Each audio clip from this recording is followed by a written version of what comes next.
Guys, good morning. So in this workshop, I'm going to be talking about Arman Financials. So Arman Financials ka before talking about the performance of the company in Q2 and management guidance and everything, let's first talk about about the business model of Arman Financials. So Arman Financials एक NBFC है which is MFI focused. Okay. तो आज अगर आप देखोगे अरमान financials का जो total loan book का साइज है that is around which is very small, right? मतलब Arman is probably one of the NBFCs जिसका loan book is very small. I mean on the lower side सिर्फ 2000 करोड़ का।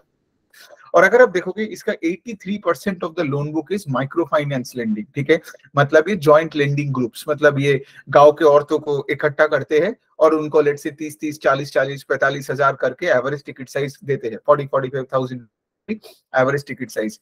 This 83% of the book micro finance का। अब में भी majority है joint lending group में देते हैं, ऑफ कोर्स ये अनसिक्योर्ड होते हैं, एंड पार्ट भी है उनका जो है कि आपका इंडिविजुअल माइक्रो फाइनेंस लोन्स। ठीक है, सो ये मिला के होता है 83% of the book. 13% of the book होता है आपका एमएसएमई बुक है।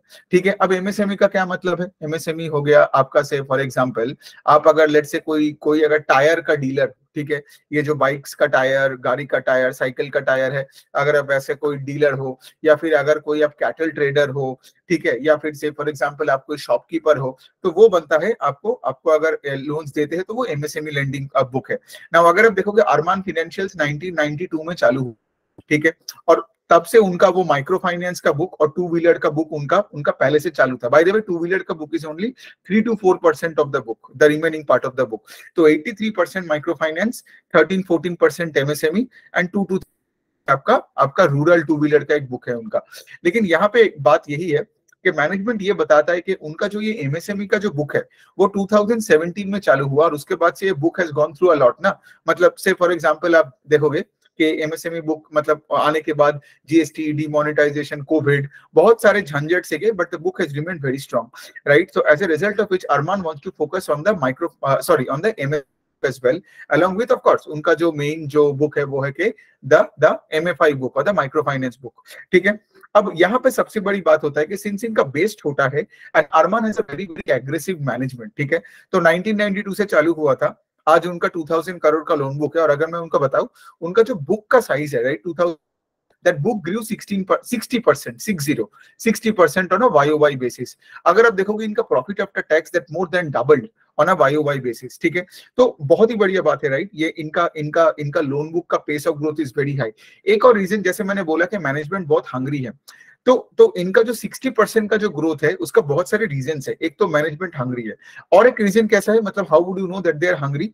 पिछले 2 साल में they have I think entered into 5 to 6 states, जैसे बिहार, झारखंड, तेलंगाना। ठीक है, ये सब जगह में अरमान अपना प्रेजेंस बढ़ा रहे, जैसे फॉर एग्जांपल, और हाँ also states like Haryana.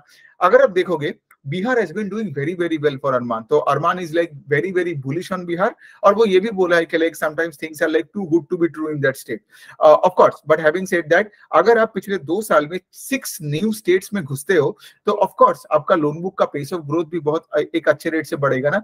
And of course जहां भी जा रहे हैं वो अपना माइक्रो फाइनेंस और एमएसएमई पे ही फोकस कर रहा है। दूसरे साइड में अगर आप देखोगे अरमान का ऑफ कोर्स बोलने लायक है नहीं, माइक्रो फाइनेंस का मेजॉरिटी बुक है, मेजॉरिटी बुक अनसिक्योर्ड है। ठीक है, तो यहाँ पे अगर आपका देखो लोन बुक, ठीक है, अगर आपका लोन बुक में मेजॉरिटी पार्ट अनसिक्योर्ड लेंडिंग होता है ना, तो इसका मतलब है कि आपको कलेक्शन एफिशिएंसी को बहुत अच्छे से ट्रैक करना पड़ेगा उस का। बिकॉज अगर आप अनसिक्योर्ड लोन्स देते हो तो आपका collection team has to be very very good. ठीक है, बिकॉज ये समझिए, राइट, अनसिक्योर्ड में मतलब अगर आप अनसिक्योर्ड एक लेंडर हो, अनसिक्योर्ड रिटेल लेंडर हो, आपका मेन का ये बात आप एकदम दिमाग में फिट कर लीजिए। तो अगर आप देखोगे कलेक्शन एफिशिएंसी का trend is going down, right, मतलब क्या, मतलब उसका एनपीए नंबर्स बहुत झट से बढ़ने वाला है गोइंग फॉरवर्ड, एसेट क्वालिटी खराब होने वाला है। That's what I am trying to say. तो अगर आप अरमान का देखोगे तो ओवरऑल कलेक्शन एफिशिएंसी इज 98.3 98.4 के आसपास है, 98.4% का बात कर रहा हूँ। तो यहाँ पे भी अगर आप देखोगे प्री कोविड का जो कलेक्शन था, कलेक्शन एफिशिएंसी उस लेवल पे भी आ गया है। ठीक है, तो मतलब कोई प्रॉब्लम नहीं है इन टर्म्स ऑफ कलेक्शंस का। दूसरी चीज अगर मैं अरमान का थोड़ा बहुत बात करूं, कि इनका अगर आप देखोगे ये एक तो रीजन क्या हुआ, there management is very hungry, ये नया नया स्टेट्स में जा रहे हैं। दूसरी चीज ये है कि लोन बुक का ग्रोथ का बढ़ने का एक और रीजन है कि लाइक ये पूरा माइक्रो फाइनेंस सेक्टर में जो ये बूम आया है आफ्टर कोविड, ठीक है, बिकॉज ये सेक्टर अगर आप देखोगे 4-5 साल से बहुत जूझ रहा था, प्रॉब्लम्स में था, राइट, फ्रॉम 2018-19 से लेके राइट टिल कोविड, ठीक है। अब ये माइक्रो फाइनेंस का जो बूम है तो अरमान जैसे कंपनीज को और भी फायदा मिला। तीसरा है कि लाइक आरबीआई का जो पॉलिसी है towards the micro finance segment, उससे ये पूरा मार्केट बढ़ा दिया। पहले आरबीआई क्या बोलता था कि लाइक जिस घर का, अब ये ध्यान से सुनिए, जिस घर का annual income up to 1.5 lakh है उसी को आप माइक्रो फाइनेंस लोन दे सकते हो। अब आरबीआई ने क्या किया, वो जो एनुअल इनकम का स्पेक्ट्रम है उसको बढ़ा दिया। अब बोलता है कि अप टू 3 लाख, 1.5 लाख से अप टू 3 लाख का, 3 लाख तक का जिसका एनुअल हाउस होल्ड इनकम है, वहां पे आप माइक्रो फाइनेंस लेंड कर सकते हो। गॉट, तो इससे क्या हुआ, the addressable market just went up.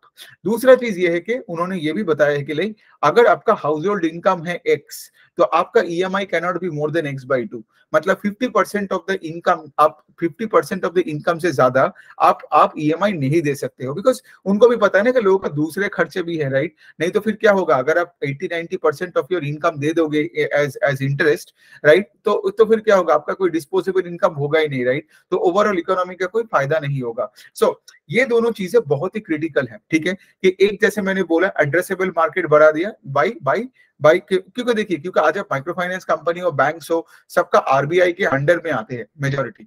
तो अगर आप आरबीआई ने क्या किया, पहले अगर 1.5 बोल के रखा था तो क्या था, इट वाज कंस्ट्रिक्टेड। नाउ क्या हो रहा है कि next, since average income is now up to 3 lakh तक जाते हैं एनुअल इनकम, ठीक है, तो they can lend out more, right. And दूसरे साइड में अगर मैं बोलूं अरमान का ये जो माइक्रो फाइनेंस का जो बुक है, ये इसका average ticket size is 45,000। MSME का जो टिकट साइज है दैट इज अराउंड 70-80,000 करोड़ के आसपास, सॉरी 70,000 या 80,000 रुपीस के आसपास, that's the average ticket size for an MSME loan. Okay, अब थोड़ा सा दूसरे चीजों पे थोड़ा बात करते हैं कि अगर मैं यहाँ पे बात बोलूं अरमान का, एक नेगेटिव बात नहीं बोलूंगा, but there is a thing that bothered me a bit, ठीक है। आप देखोगे अरमान का on a quarter basis asset quality थोड़ा सा खराब हुआ है, थोड़ा सा, ठीक है। मतलब क्या, उनका एक पोर्टफोलियो एट रिस्क होते हैं। पोर्टफोलियो एट रिस्क मतलब है, मतलब सोचो फॉर एग्जांपल, अगर आपका portfolio at risk is let's say for example 1%, मतलब क्या, आपका अगर 100 रुपए का टोटल लोन बुक है, मतलब आपने जो लेंड किए हो उसमें 1 रुपए में आपको एटलीस्ट एक ईएमआई नहीं मिल रहा है, ठीक है। 1 रुपए is a principal on which आपको एटलीस्ट 1 रुपए का, सॉरी, ऑन विच आपको 1 महीने का एटलीस्ट ईएमआई नहीं मिल रहा है, ठीक है। सो वो जो पूरा प्रिंसिपल ऑफ 1 रुपए है वो बनता है आपका पोर्टफोलियो एट रिस्क का। तो अरमान का अगर आप देखोगे portfolio at risk between 31 and 90 days, ठीक है, मतलब क्या, जिन्होंने बिटवीन 1 ईएमआई मिस किया है and more than 1 EMI miss किया, ये पूरा spectrum, you can miss 1 EMI, 2 EMI, 3 EMI, 4 EMI, whatever it is, ठीक है। तो ये जो पोर्टफोलियो एट रिस्क है बिटवीन 30 एंड 90 डेज, मतलब 1 EMI and portfolio at risk 90 days के ऊपर, मतलब क्या 3 ईएमआई मिस किया है।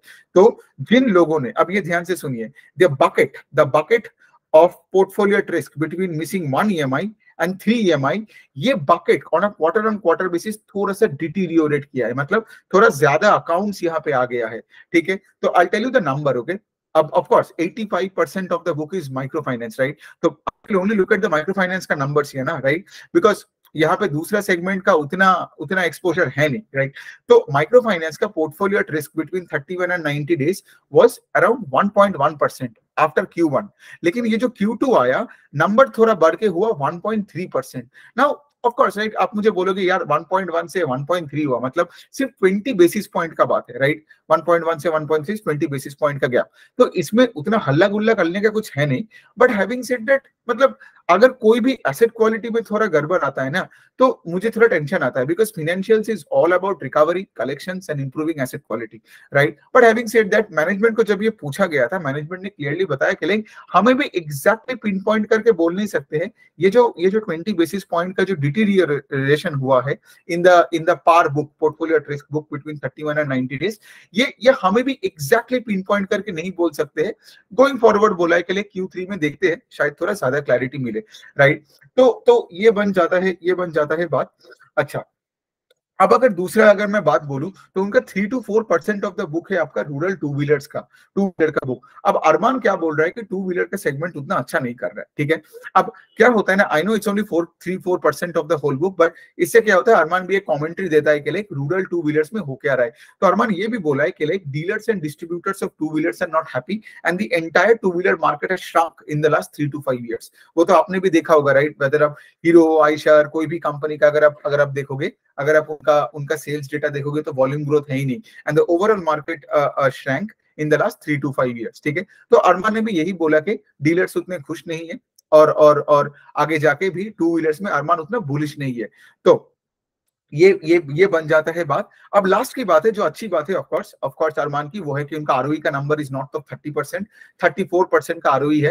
एंड अगर आप देखोगे ये अपना एक आई गेस क्यूआईपी भी किया था लास्ट ईयर को, आई थिंक सितंबर 2022 के आसपास, I think you can go and check the dates, but ROE 30% के ऊपर है।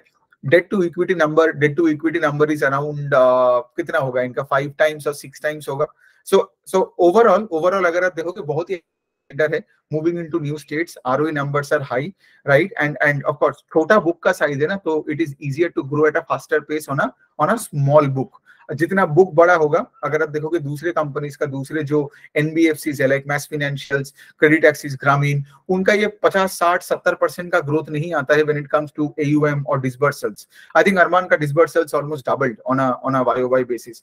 क्यों नहीं होता है उनका? बिकॉज उनका बुक का साइज बड़ा है। अगर आप दूसरे कंपनीज का देखोगे 10,000 करोड़, 15,000 करोड़, 20,000 करोड़ के आसपास उनका एयूएम का बुक है, इसलिए दे कैन ग्रो एट 20-25%। जैसे फॉर एग्जांपल आईआईएफएल जैसा 50-60,000 करोड़ का जो लोन बुक है, बट ये सिर्फ 2,000 करोड़ का लोन बुक है, राइट। एंड आई बिलीव कि लाइक गोइंग फॉरवर्ड, अगर अरमान ने अपने एसेट क्वालिटी को ठीक रखा and the way they are expanding, they can grow north of, because management ने आई थिंक ये गाइडेंस भी दिया है कि like they can grow around 30-40% के आसपास, ठीक है। आई मीन 30-40% के आसपास वो आराम से ग्रो कर सकता है, लोन बुक को ग्रो कर सकता है in the coming few years. तो ये बनता है अरमान का बात। तो अगर 30-40% से ग्रो करता है, मतलब दे can grow their book, I mean they can double their book in less than 3 years। तो यही बनता है। अब मेन जो मॉनिटरेबल है मेरा, वो है कि Q3 में देखना पड़ेगा ये पोर्टफोलियो एट रिस्क, मतलब 31 to 90 डेज के बीच में जो ये थोड़ा सा बढ़ गया है, वो किस दिशा में जा रहा है। एंड आई होप कि like the management can give more clarity on that. तो यही हो गया। I just see, let me see if there is any other thing I missed. नहीं, और तो कुछ है नहीं। और तो ऑफ कोर्स अरमान का अभी कस्टमर बेस भी बढ़ रहा है, 7 लाख के ऊपर हो चुका है, राइट। एंड आगे जाके और भी स्टेट्स में जाएंगे, बिकॉज अगर आप अरमान का बिजनेस मॉडल देखोगे, आज भी देखोगे, वो आई थिंक इंडिया में कुछ 10-12 स्टेट्स में ही होंगे, राइट। उसमें से आउट ऑफ विच 6 स्टेट्स में वो सिर्फ लास्ट के 2 साल में गया है, 6 स्टेट्स में एंट्री मारा है। मतलब वो सारे स्टेट्स में जैसे बिहार, हरियाणा, फिर तेलंगाना, झारखंड, इनमें तो जाके तो अभी पेनिट्रेट करेगा ना। तो एग्जिस्टिंग स्टेट में बहुत पेनिट्रेशन अपॉर्चुनिटी है, और फिर वो नया नया और भी स्टेट्स में जा सकता है इंडिया में, बिकॉज इंडिया में तो है 29, 30, 31, what ever it is, number of states है। तो अरमान के पास बहुत स्कोप है। दिस 2,000 करोड़ का जो लोन बुक है, इट कैन आराम से भी 10,000 crore loan book, 20,000 crore loan book in the future. But वही है, किस रेट से ये बढ़ता है is critical to investors, the pace of growth of the loan book, and of course asset quality बिगड़ना नहीं चाहिए, बिकॉज अगर एसेट क्वालिटी बिगड़ गया तो फिर वो स्टॉक ऊपर नहीं जाएगा। एनी विच वे, अगर आपको अरमान फाइनेंशियल्स लेके कोई सवाल हो तो आप मुझे कमेंट सेक्शन में लिख सकते हो। Thank you so much.